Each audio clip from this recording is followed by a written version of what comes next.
তো ইউটিউব আজকের ভিডিও খুবই গুরুত্বপূর্ণ এবং ইন্টারেস্ট হতে যাচ্ছে।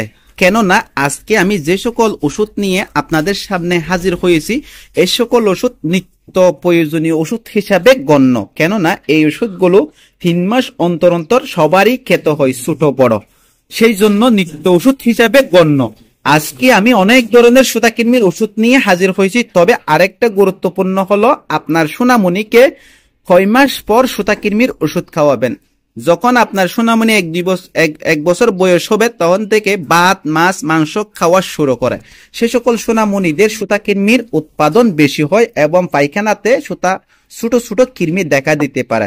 তাহলে 1 বছরে যদি দেখা দেয় তাহলে আপনার সোনামণিকে সুতাকৃমির ওষুধ খাওয়াবেন না। আপনার সোনামণির ন্যূনতম যখন 18 মাস অথবা 16 মাস বয়স হবে তখন সুতাকৃমির ওষুধ খাওয়াবেন। এরকম ওষুধ যেমন এলবেন এখানে 1 ডোজ হলো 2 চামচ মানে 3 দিন আজকে খাওয়ালে আর 7 দিন পর আর 1 চামচ। তবে যখন আপনার সোনামণির 18 থেকে 2 বছর বয়স হবে তখন আপনার সোনামণিকে 1 চামচই খাওয়াবেন, আর খাওয়াতে হবে না। তারপর একটা মাল্টিভিটামিন খাওয়াতে হবে, অর্থাৎ zinc syrup, zinc B syrup, এরকম সিরাপ অথবা পিলিয়ল গোল্ড, এরকম মাল্টিভিটামিন সিরাপ সবারই খাওয়াতে হবে।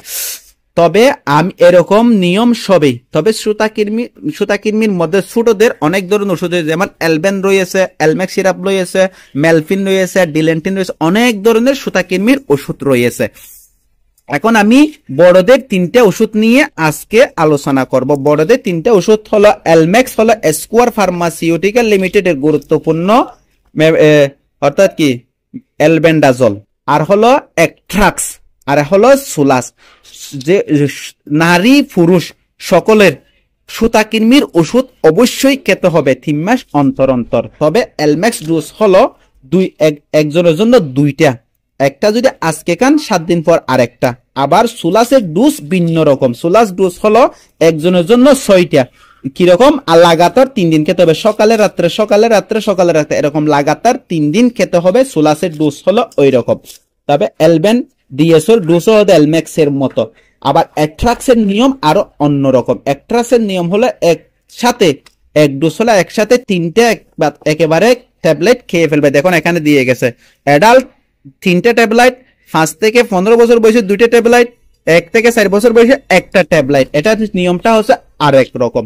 তবে ওষুধের ডোজের তারতম্য রয়েছে। আপনারা যেখান থেকে ওষুধ নেবেন সেখান থেকে ওষুধের ডোজের তারতম্য জেনে নেবেন। এটাই খুবই গুরুত্বপূর্ণ, কেননা এই ওষুধ 3 মাস অন্তর অন্তর সবারই খেতে হয়। তবে আজকের ভিডিওতে যদি আপনারা কিছু জেনে থাকেন আমার ভিডিওটা লাইক কমেন্ট শেয়ার এবং সাবস্ক্রাইব করবেন। পরবর্তীতে আরো নতুন নতুন ওষুধ সম্পর্কে ইনফরমেশন আপনাদেরকে